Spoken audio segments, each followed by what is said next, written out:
today particularly is major elevation gain. Like I am in the mountains. Look, it's all foggy, right?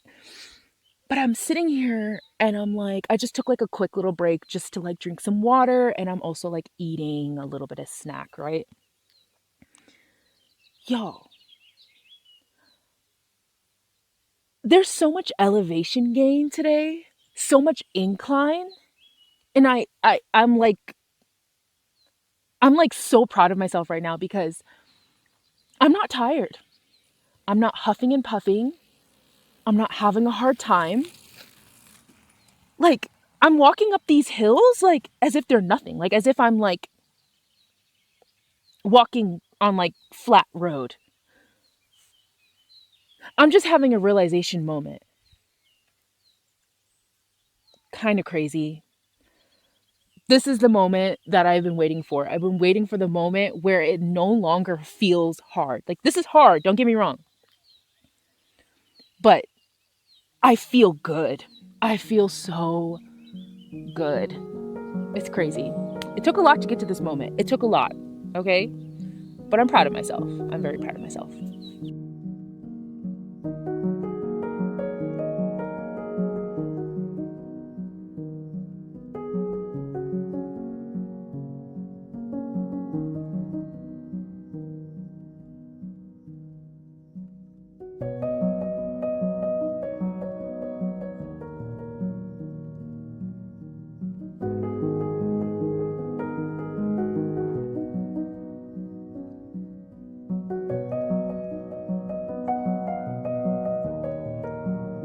Just realized now that I am less than 100 kilometers until I get to Santiago. Like, what? I didn't even realize that until now, but 98 more kilometers to go. By the end of the day, it will be, what, like 90 more kilometers left? So crazy.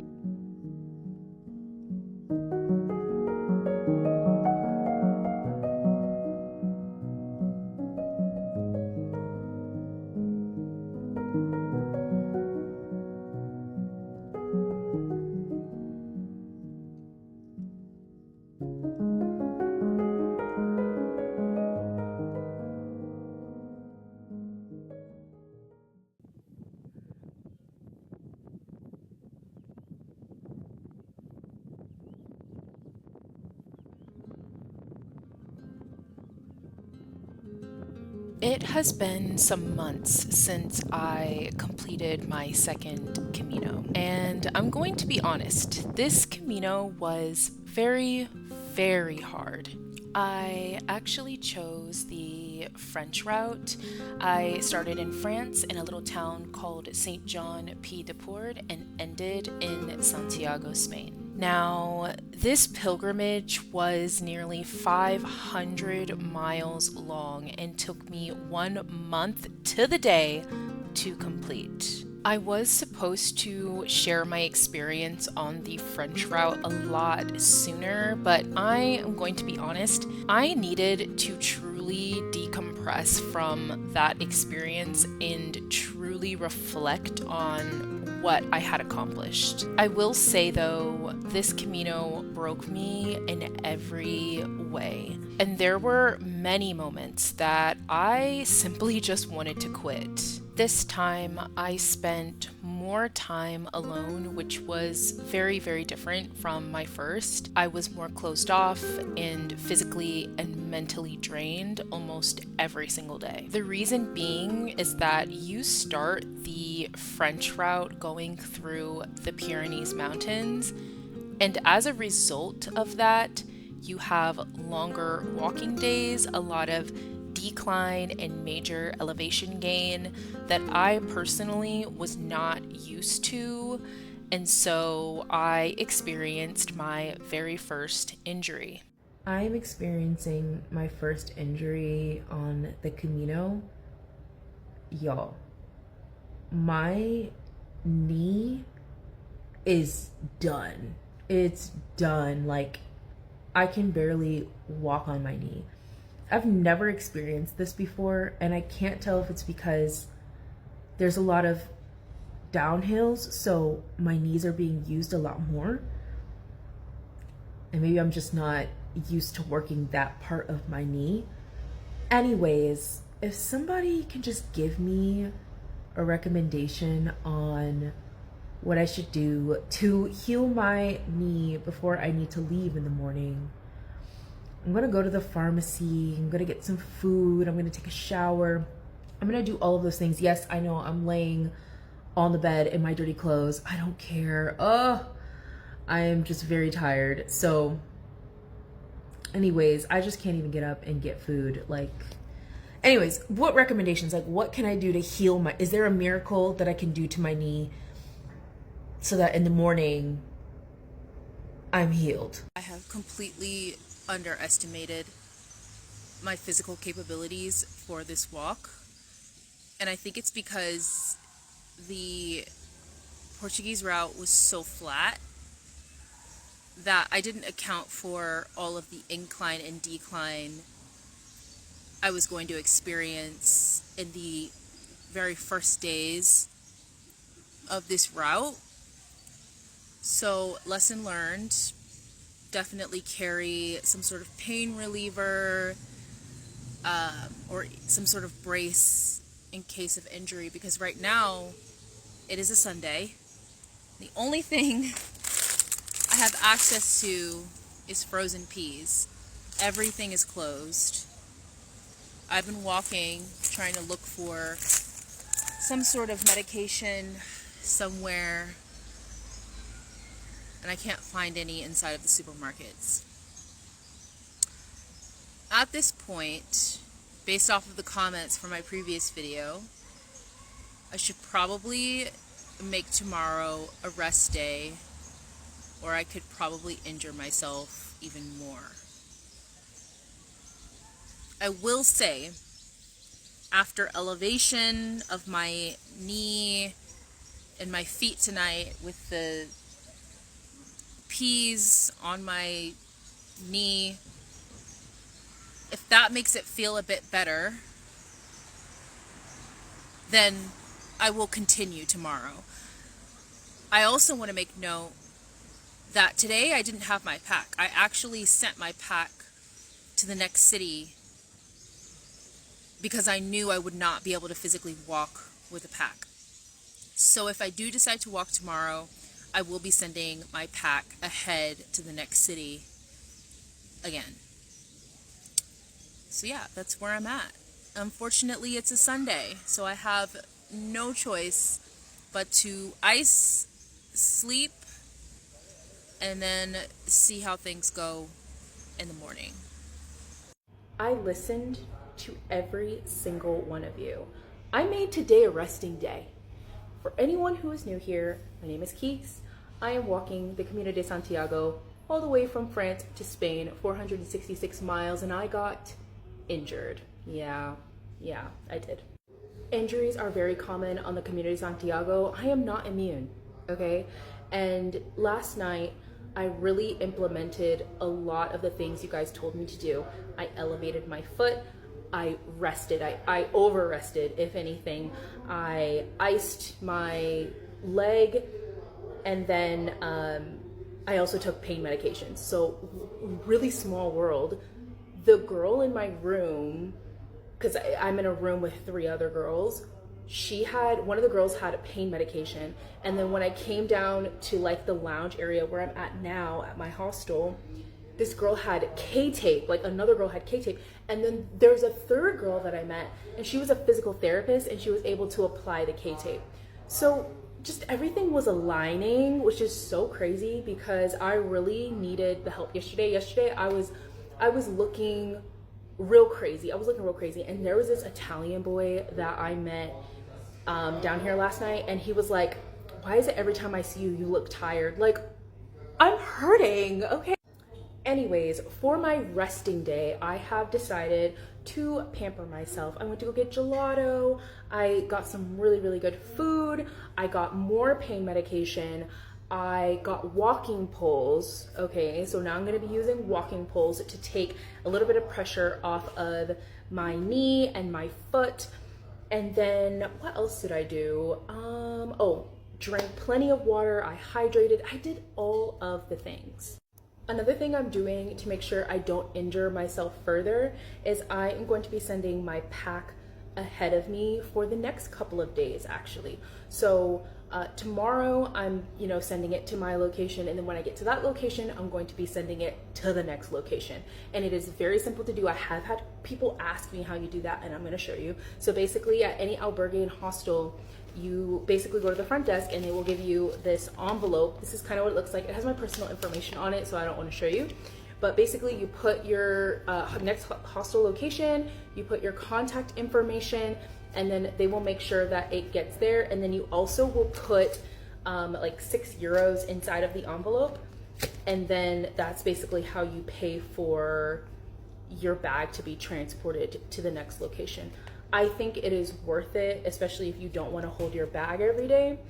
I don't think it's pricey. I truly just think it's worth the money in every aspect. But if you're someone that wants to just like dump your stuff and like send it like to Santiago, like maybe get rid of some stuff, you can actually send it to Santiago, but that is for a different fee and that is for a different service. But that is an option if you genuinely feel like you're carrying too much stuff. So yes, everything is aligning. I feel really good. I feel more confident to walk tomorrow. I knew I needed to rest today, but I was kind of being a little hard-headed at first. I was like, you know what? I should just push through and I should just go. And I'm so glad I listened to you guys and I stayed behind for the day. On top of me also getting injured, I also fell sick in the early days as well. So even through all of that, even through injury, sickness, and a lot of isolation, I did finish my Camino. And the reason I finished was because of these phases that you need to know about before you start this journey.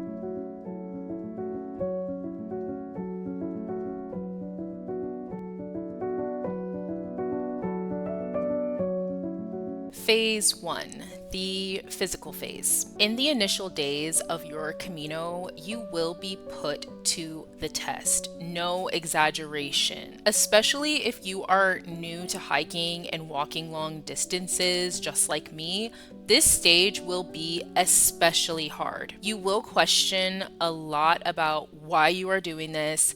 Stopping is more frequent, and you want to escape the pain you experience every night after a long day, but you just can't. This is when your body is building strength slowly and adapting to the very long journey ahead. Eventually, your body adapts, and let me tell you, for me, my body didn't truly adapt until closer to the beginning of my 3rd week. So I was especially miserable and dreaded walking some days. I listened to a lot of music, talked on the phone with friends and family. I even had a few podcasts to keep my mind off of everything. I did walk with people sometimes, but my pace is slow and very often we would drift apart. I also want to add that I take full responsibility for not being as talkative with other pilgrims during this time, mainly because I was genuinely tired and not in the mood to socialize as much. I did befriend a few people that I will never forget,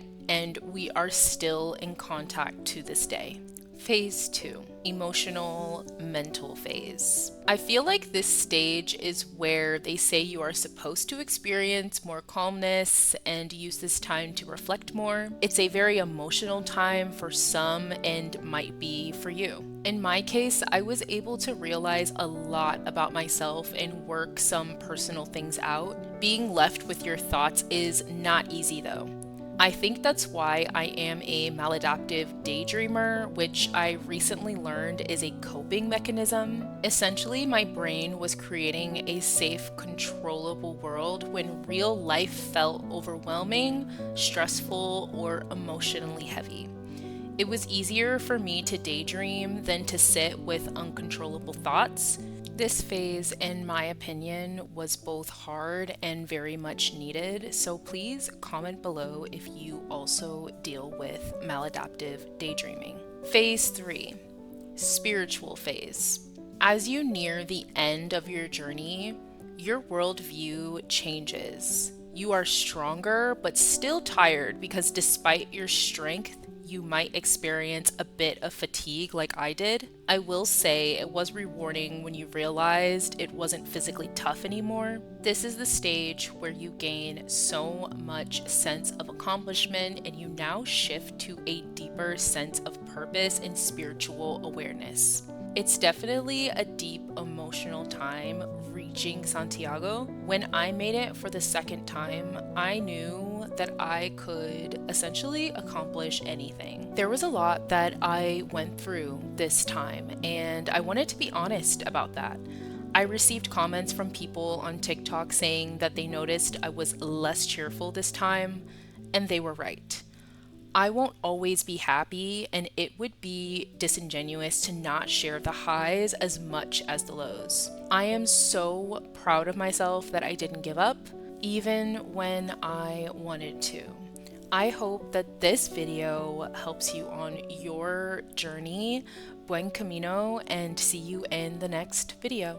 Your girl has made it to Santiago. I have just a few more steps to go, and I will be at the church. This moment is extremely surreal. I have walked so far. Yo, so crazy. So crazy.